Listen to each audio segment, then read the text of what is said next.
Chapitre 11. La religion et l'Évangile. À l'instant même de cette pensée vaniteuse, il me prit un malaise, une horrible nausée accompagnée du plus mortel frisson. J'abaissai les yeux, j'étais une fois de plus Edward Hyde. Robert Louis Stevenson, Le cas étrange du Dr. Jekyll et de Mr. Hyde. Le christianisme nous enseigne que notre principal problème est le péché. Quelle est alors la solution?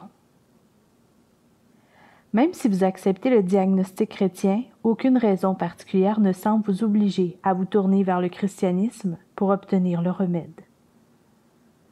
Vous pouvez dire d'accord, je comprends que si une personne bâtit son identité sur toute autre chose que Dieu, elle court à la catastrophe. Mais pourquoi la solution devrait-elle être Jésus et le christianisme? Pourquoi une autre religion, ou même tout simplement ma foi personnelle en Dieu, ne pourrait pas faire l'affaire? La réponse est qu'il existe une différence profonde et fondamentale entre la façon dont les autres religions nous disent de rechercher le salut et celle qui est décrite dans l'Évangile de Jésus. Dans toutes les autres grandes confessions, les fondateurs enseignent le chemin du salut. Seul Jésus a affirmé être lui-même le chemin du salut. La différence est tellement importante que même si le christianisme peut être appelé religion au sens large, nous utiliserons pour les besoins de notre démonstration le terme religion, lorsque nous ferons référence dans ce chapitre au salut obtenu par des efforts sur le plan moral, et évangile lorsqu'il s'agira du salut par la grâce. Deux formes d'égocentrisme. Dans le roman de Robert Louis Stevenson, Le cas étrange du Dr. Jekyll et de Mr. Hyde, le Dr. Jekyll s'aperçoit qu'il est composé d'un mélange incongru de bien et de mal. Sa mauvaise nature, croit-il, réfrène sa bonne nature. Il peut aspirer à accomplir certains actes, mais ne peut pas les mener à terme. Aussi décide-t-il de mettre au point une potion ayant le pouvoir de séparer ces deux natures. Une potion, ayant le pouvoir de séparer ces deux natures. Il espère que son bon côté, qui se manifeste le jour, sera affranchi de l'influence du mal, qui sera capable d'atteindre ses buts. Cependant, lorsqu'un soir il boit la potion et que son mauvais côté apparaît, celui-ci est beaucoup plus malfaisant qu'il ne l'imaginait. Il décrit ce moi maléfique en utilisant des concepts chrétiens classiques. Je me sentis dès le premier souffle de ma vie nouvelle, plus méchant, 10 fois plus méchant, livré en esclavage à mes mauvais instincts originels. Et cette idée, sur le moment, m'excita et me réjouit comme un vin.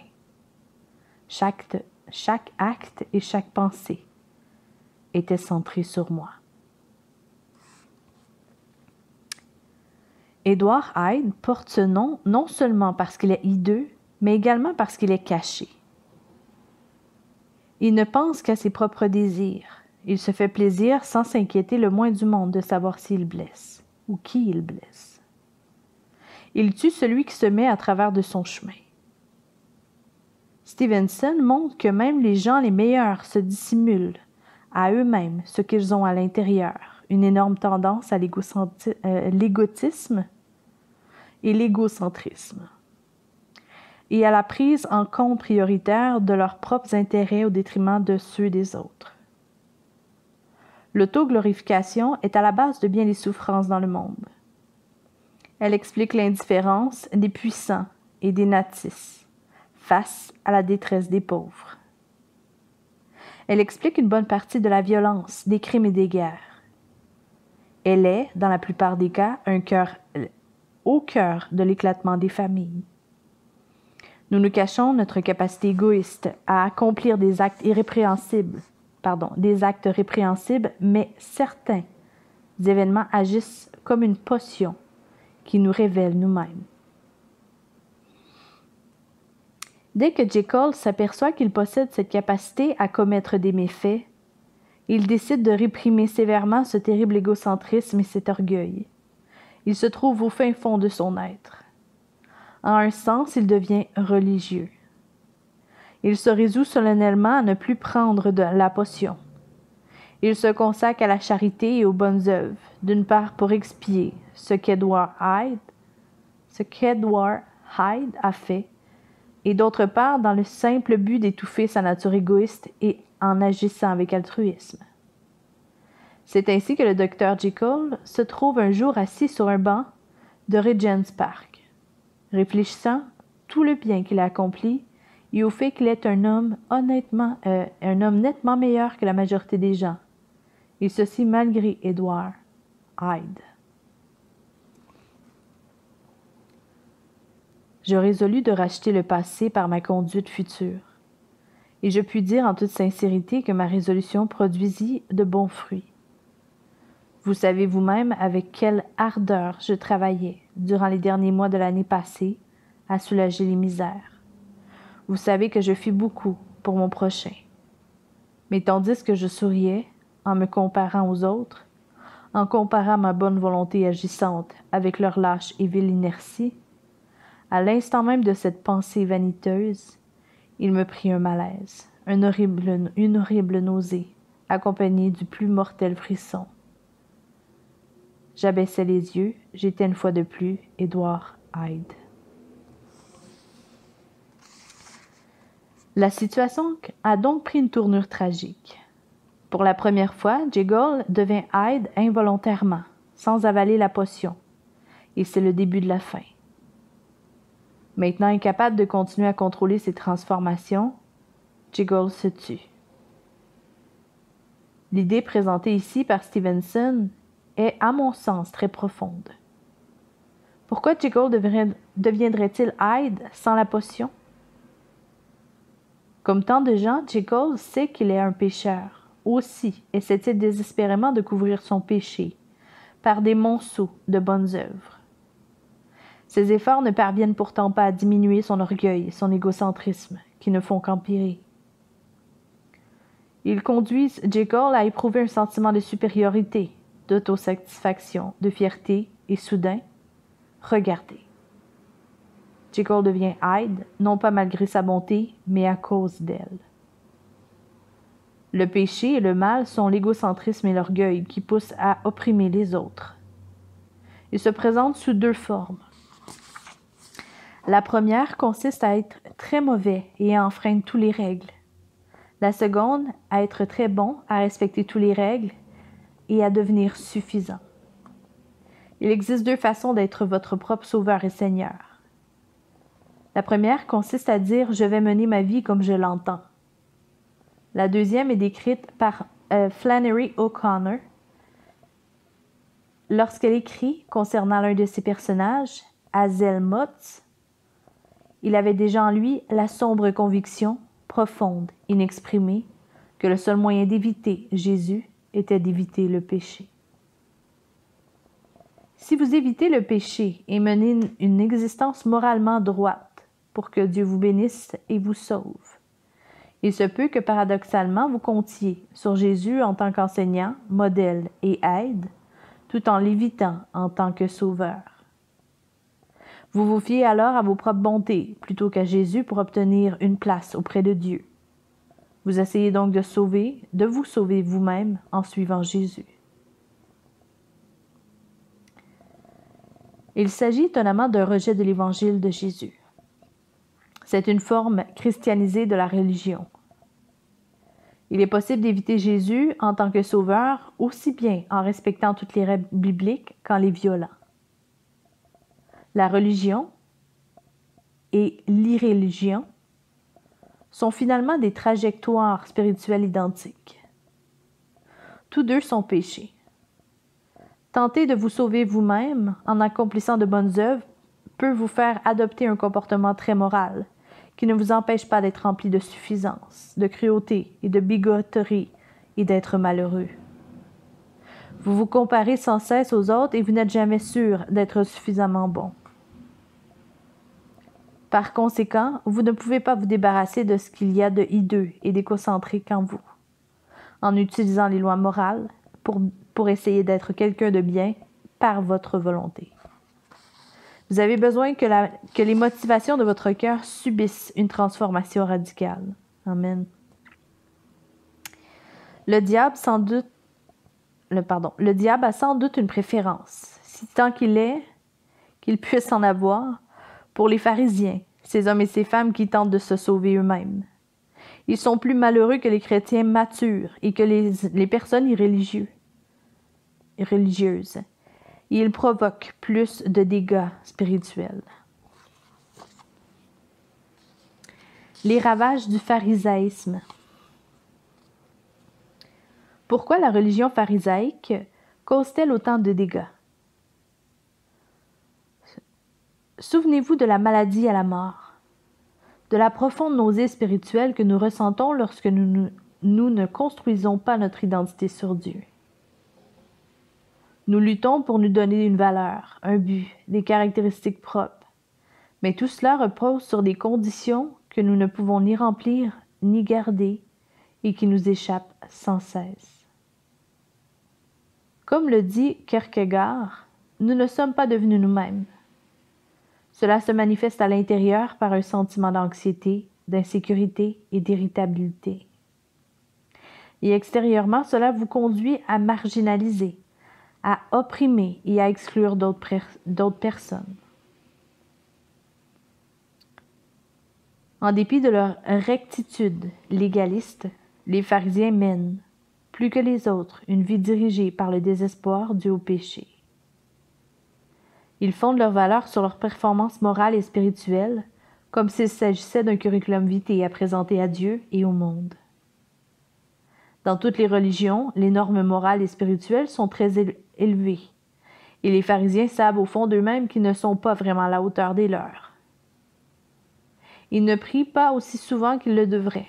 Ils n'aiment pas et ne servent pas leur prochain autant qu'ils le devraient. Par conséquent, ils ressentent bien souvent beaucoup plus d'anxiété, d'insécurité et d'irritabilité que les personnes irréligieuses. Richard Lovelace a exposé une autre raison pour laquelle le pharisaïsme est préjudiciable. Ça va comme suit. Beaucoup appuient leur certitude d'être acceptés par Dieu sur leur sincérité, l'expérience de leur conversion, ce qu'ils ont accompli récemment sur le plan religieux ou la rareté relative de leur désobéissance consciente et volontaire. Leur manque d'assurance se révèle au travers de leur orgueil, de l'affirmation énergique et défensive de leur propre vertu et des critiques adressées à autrui pour se justifier. Ils en viennent naturellement à détester les autres modèles culturels et les autres races, afin d'assurer leur propre sécurité et d'évacuer leur colère contenue.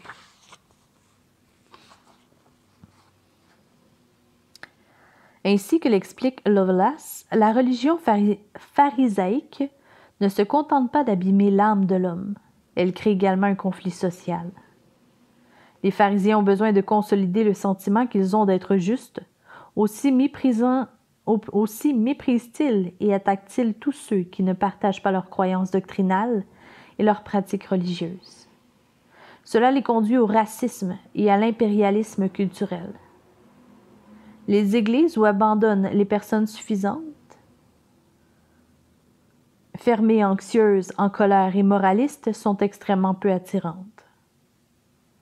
Leurs déclarations publiques comportent souvent des jugements catégoriques, alors qu'en interne, ces assemblées connaissent fréquemment d'âpres conflits, des déchirures et des divisions. Quand l'un de leurs responsables commet une faute morale, soit l'Église, la justice, et dénonce les critiques adressées aux coupables, soit elle fait de ce dernier un bouc émissaire. Des millions de gens élevés dans une Église de ce genre, ou en contact avec elle, rejettent le christianisme très jeune, ou lorsqu'ils sont étudiants, essentiellement à cause de l'expérience qu'ils en ont eue. Ils demeurent alors immunisés contre le christianisme jusqu'à la fin de leurs jours. Si vous faites partie des personnes déçues par ce type d'Église, lorsque quelqu'un vous conseille de vous tourner vers le christianisme, vous y voyez une invitation à adhérer à une religion. Les pharisiens et leur vie, peu attirante, sèment la confusion dans l'esprit de bon nombre de personnes et de gens sur la véritable nature du christianisme. La grâce fait toute la différence. Il existe donc un immense gouffre entre deux conceptions. L'une selon laquelle Dieu nous accepte grâce à nos efforts, et l'autre selon laquelle il nous accepte en raison de ce que Jésus a fait. La religion s'attache au principe suivant. J'obéis, c'est pourquoi Dieu m'accepte. Le principe de l'Évangile s'énonce quant à lui ainsi. Dieu m'accepte grâce à ce que le Christ a fait, c'est pourquoi j'obéis. Une personne qui a fondé sa vie sur l'un de ces principes peut, dans une église, partager le même banc qu'une personne qui a basé la sienne sur l'autre principe. Tous deux essayent de mener une vie convenable, prient, donnent généreusement leur argent, sont loyaux et fidèles à leur famille et à leur église. Cependant, leur identité spirituelle et les motivations de leurs actes sont radicalement différentes. Leurs deux styles de vie divergent d'une manière radicale.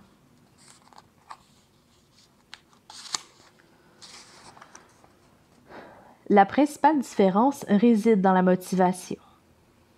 Dans la religion, la peur nous incite à essayer de suivre les normes divines. Nous croyons que si nous n'obéissons pas, nous allons perdre la bénédiction de Dieu dans ce monde et dans le suivant. Avec l'Évangile, la motivation est la gratitude que nous ressentons pour la bénédiction déjà reçue grâce au Christ. Tandis que le moraliste est contraint d'obéir, motivé par la crainte ou par le rejet, le chrétien s'empresse d'obéir, motivé par le désir de faire plaisir et de ressembler à celui qui a donné sa vie pour lui. Une autre différence concerne notre identité et l'estime que nous nous portons. Dans un cadre religieux, si vous pensez vivre en conformité avec les normes que vous avez choisies, vous éprouvez un sentiment de supériorité et du dédain à l'égard de ceux qui ne suivent pas la voie de la vérité. Cela est vrai, que vous apparteniez à un courant libéral ou un courant conservateur. Si en revanche vous n'êtes pas à la hauteur des critères moraux que vous vous êtes fixés, vous êtes rempli de dégoût de vous-même. Vous vous sentez bien plus coupable que si vous étiez resté complètement à l'écart de Dieu et de la religion. À l'époque où ma compréhension de l'Évangile était déficiente, l'opinion que j'avais de moi-même oscillait frénétiquement entre deux extrêmes. Quand mes résultats scolaires, professionnels ou relationnels étaient à la hauteur de mes valeurs ou des valeurs que je m'étais fixées, je me sentais sûre de moi, mais pas humble. Je n'étais pas à l'abri de l'orgueil et d'un manque de compassion pour ceux qui échouaient. Quand je ne respectais pas mon échelle de valeurs, je me sentais humble, mais pas sûre de moi. Je me voyais comme un raté. J'ai cependant découvert que l'Évangile contient tout ce qui permet de bâtir une identité exceptionnelle. En Jésus-Christ, j'ai su que j'étais accepté par grâce, non seulement malgré mes défauts, mais également parce que j'étais disposé à les reconnaître. L'Évangile de Christ dit d'une part que je suis tellement défaillant qu'il a fallu que Jésus meure pour moi, et d'autre part que je suis tellement aimé et estimé que Jésus a été heureux de mourir pour moi. Cela rend profondément humble et profondément sûr de soi en même temps. La fanfaronnade et les pleurnicheries ne sont plus de mise. Je ne peux plus me sentir supérieur à qui que ce soit, et pourtant, je n'ai rien à prouver à personne. Je ne pense pas de moi plus de bien, ni plus de mal. Je pense simplement moins à moi qu'auparavant. Je n'ai plus besoin de faire attention à moi aussi souvent pour savoir comment je vais ou comment les autres me voient. De même, la religion et l'Évangile diffèrent radicalement dans la manière dont ils traitent l'autre, celui qui ne partage ni les mêmes croyances ni les mêmes pratiques. Les penseurs postmodernes estiment que le moi se forme et s'affermit en excluant l'autre, c'est-à-dire tous ceux qui ne possèdent pas les valeurs ou les caractéristiques sur lesquelles je fonde ma propre importance. Nous nous définissons en montrant du doigt ceux qui ne sont pas comme nous. Nous renforçons notre sentiment d'avoir une valeur propre en dévaluant les personnes dont l'origine ethnique, les convictions et les caractéristiques diffèrent des nôtres. L'identité que donne l'Évangile pose les bases nouvelles d'une entente sociale harmonieuse et juste. Le chrétien ne tire pas sa valeur de l'exclusion de quiconque, mais il l'obtient grâce au Seigneur qui a été exclu pour lui. La grâce du Christ me rend à la fois plus profondément humble que ne peut le faire la religion, puisque je ne suis pas trop imparfait pour que mes efforts réussissent à me sauver. Puisque je suis trop imparfait pour que mes efforts puissent me sauver. Tout en me donnant cependant une assurance nettement plus affirmée que ne pourrait le faire la religion, c'est-à-dire puisque j'ai la certitude absolue que Dieu m'accepte sans condition. Merci Seigneur Jésus. Cela signifie que je ne peux pas mépriser ceux qui ont d'autres croyances que les miennes. N'étant pas sauvé en effet par la justesse de ma doctrine ou de mes principes ou de mes pratiques, je peux avoir en face de moi une personne qui, tout en ayant des croyances erronées, possède une moralité supérieure à la mienne dans divers domaines. Cela signifie aussi que je n'ai pas à me sentir intimidée par qui que ce soit. J'ai suffisamment d'assurance pour ne pas être effrayée par le pouvoir, la réussite ou le talent de personnes différentes de moi. L'Évangile permet à un individu d'échapper à son hypersensibilité, à son attitude défensive et à son besoin de critiquer les autres. L'identité du chrétien ne se fonde pas sur la nécessité d'être perçu comme quelqu'un de bien, mais sur la valeur que Dieu lui reconnaît dans le Christ.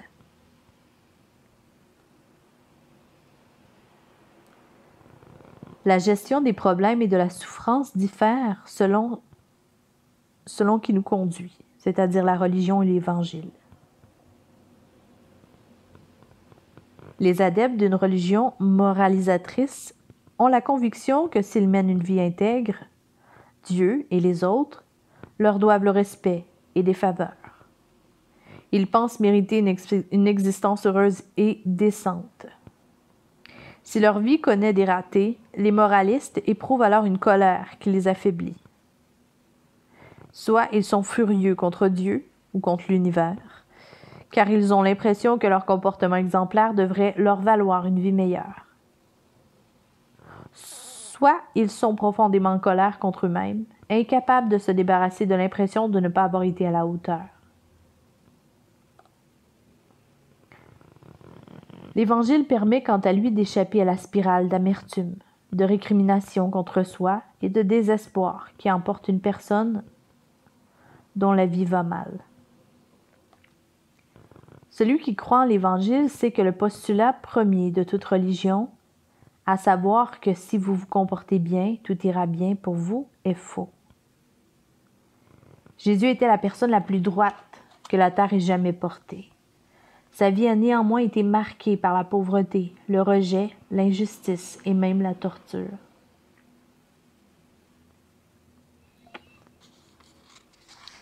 La menace de la grâce. Lorsqu'il entend parler pour la première fois de la distinction entre religion et évangile, beaucoup de gens trouvent cela trop simple. Parfois, certains disent « voilà une affaire intéressante. Si c'est bien cela le christianisme, alors tout ce que j'ai à faire, c'est établir une relation personnelle avec Dieu, puis agir à ma guise. » De telles paroles ne peuvent venir que d'une personne qui ne connaît pas encore la grâce absolue. Quiconque en a déjà fait l'expérience ne peut plus parler ainsi. D'ailleurs, la grâce peut même revêtir un aspect vraiment menaçant. Il y a quelques années, j'ai rencontré une femme qui commençait à fréquenter l'Église du Rédempteur. Elle m'a raconté qu'elle avait grandi en allant à l'Église, mais que jamais elle n'avait entendu parler d'une distinction entre Évangile et religion. Elle avait appris que Dieu ne nous accepte que si nous sommes suffisamment bons. Le nouveau message, m'a-t-elle confié, lui paraissait effrayant. Je lui ai demandé pourquoi, et elle a répondu ceci. Si j'étais sauvée par mes bonnes œuvres, il y aurait une limite à ce que Dieu peut exiger de moi ou me faire subir. Je serais comme un contribuable, ayant des droits. J'aurais fait mon devoir et je mériterais par conséquent d'avoir une certaine qualité de vie. Mais si je suis une pécheresse sauvée par pure grâce, il n'y a rien que Dieu ne puisse exiger de moi. Elle avait compris le processus dynamique de la grâce et de la gratitude. Si lorsque vous avez perdu toute crainte d'une punition, vous perdez aussi tout élan à vivre d'une manière correcte et altruiste, cela montre que la peur était votre seule motivation. Cette femme s'est immédiatement rendue compte que cet enseignement incroyablement merveilleux sur le salut par pure grâce était assez tranchant. Elle savait qu'en tant que pécheresse sauvée par grâce, elle dépendait davantage de la Seigneurie suprême de Dieu. Elle savait que si Jésus avait réellement fait tout cela pour elle, elle ne s'appartiendrait plus. Elle lui appartiendrait avec joie et gratitude à cause du prix considérable qu'il a payé pour elle. Vu de l'extérieur, cela peut paraître coercitif, telle une obligation qui vous broie. Vu de l'intérieur, la joie domine. Pensez à ce qui se produit lorsque vous tombez amoureux. Vous avez envie, parce que vous l'aimez, que l'autre vous approuve. Vous lui demandez « Veux-tu sortir ?» ou peut-être même « Veux-tu m'épouser ?» Que se passe-t-il lorsque la réponse est « oui » ? Vous écriez-vous « Super, j'ai la cote. Maintenant, je n'ai plus qu'à faire ce que je veux ?» Bien sûr que non. À présent, vous n'attendez même plus que l'objet de votre affection vous demande directement de faire quelque chose pour lui ou pour elle. Vous anticipez ses désirs. Il n'y a ni coercition, ni obligation, et pourtant, votre comportement a été radicalement transformé par la personne que vous aimez. Personne ne décrit cette situation de manière aussi vivante que Victor Hugo dans Les Misérables. L'un des principaux personnages, Jean Valjean, est un ancien baguenard rempli d'amertume. Il vole l'argenterie d'un évêque qui avait fait preuve de bonté envers lui. Arrêté par les gendarmes, il est ramené au domicile de l'ecclésiastique. Agissant par pure grâce, l'évêque dit avoir donné l'argenterie à Valjean et le fait relâcher. Cette preuve de compassion secoue profondément le voleur. Dans le chapitre suivant, Hugo explique clairement ce que cette grâce avait de menaçant. Il opposait à cette indulgence céleste de l'évêque l'orgueil, qui est en nous comme la forteresse du mal. Il sentait indistinctement que le pardon de ce prêtre était le plus grand assaut et la plus formidable attaque dont il eût encore été ébranlé, que son endurcissement serait définitif s'il résistait à cette clémence, que s'il cédait, il faudrait renoncer à cette haine dont les actions des autres hommes avaient rempli son âme pendant tant d'années, et qui lui plaisait, que cette fois il fallait vaincre ou être vaincu, et que la lutte, une lutte colossale et définitive, était engagée entre sa méchanceté à lui et la bonté de cet homme. Valjean choisit de laisser la grâce le toucher. Il s'arrête de s'apitoyer sur son sort et abandonne toute amertume pour consacrer sa vie à faire preuve désormais de miséricorde envers autrui. Son être est transformé jusqu'à la racine. L'autre personnage principal du roman est Javert, le policier qui a bâti toute sa vie sur sa conception des récompenses et des châtiments. Avec suffisance, il poursuit Jean Valjean sans relâche d'un bout à l'autre du roman, bien que son acharnement détruise sa propre vie. Javert finit par tomber aux mains de Valjean. Au lieu de tuer son ennemi, l'ancien forçat le laisse s'en aller. Cette manifestation de grâce absolue trouble profondément Javert. Il comprend que pour répondre de manière adéquate à ce geste, il devra changer complètement sa vision du monde. Plutôt que de s'y résoudre, il préfère se jeter dans la Seine. Cela peut sembler plus paradoxal que tout le reste. L'acte le plus libérateur d'une grâce gratuite et inconditionnelle exige du bénéficiaire qu'il abandonne le contrôle de sa vie. Est-ce contradictoire? Non. Pas si vous vous souvenez des remarques faites au chapitre 3 et 9. Nous n'avons pas la maîtrise de notre vie. Nous vivons pour quelque chose, et ce quelque chose, le véritable Seigneur de notre vie, nous domine. S'il ne s'agit pas de Dieu, il nous opprimera indéfiniment. Seule la grâce nous libère de l'esclavage du moi, qui se trouve tapi même au centre de la moralité et de la religion. La grâce est une menace uniquement pour l'illusion que nous sommes libres, autonomes, menant la vie que nous avons choisie. L'Évangile rend possible ce changement radical de vie. Pourtant, les chrétiens ne font pas toujours usage de ces ressources pour mener la vie qu'ils pourraient avoir en Jésus-Christ. Il est essentiel pour tous les lecteurs de ce livre de saisir la différence fondamentale qui existe entre l'Évangile et la religion. Le message de base du christianisme diffère à sa source des hypothèses de la religion traditionnelle. Les fondateurs de toutes les grandes religions ont essentiellement été des enseignants, pas des sauveurs. Ils sont venus dire « Faites ceci et vous parviendrez au divin ». Mais Jésus est venu en tant que sauveur plutôt qu'en tant qu'enseignant, bien qu'il en ait été un également. Il déclare « Je suis le divin venu à vous » pour faire ce que vous ne pouvez pas faire par vous-même ou pour vous-même. Le message chrétien proclame que nous sommes sauvés non pas grâce à nos actes, mais grâce à l'acte de Jésus. C'est pourquoi le christianisme n'est ni de la religion, ni de l'irréligion, c'est quelque chose de tout autre. Fin du chapitre 11.